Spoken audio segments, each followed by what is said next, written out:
natáčíš. Jak se mi to neosvítilo.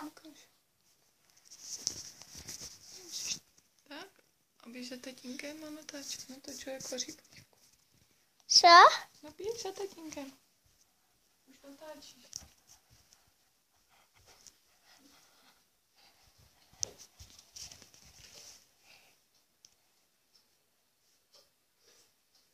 Tady zpěje nějakou básničku.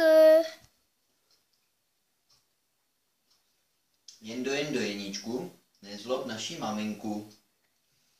Budeš-li jí zlobiti, na holou pak dostaneš. Nebudeš-li zlobiti, budeme všichni spokojeně žíti.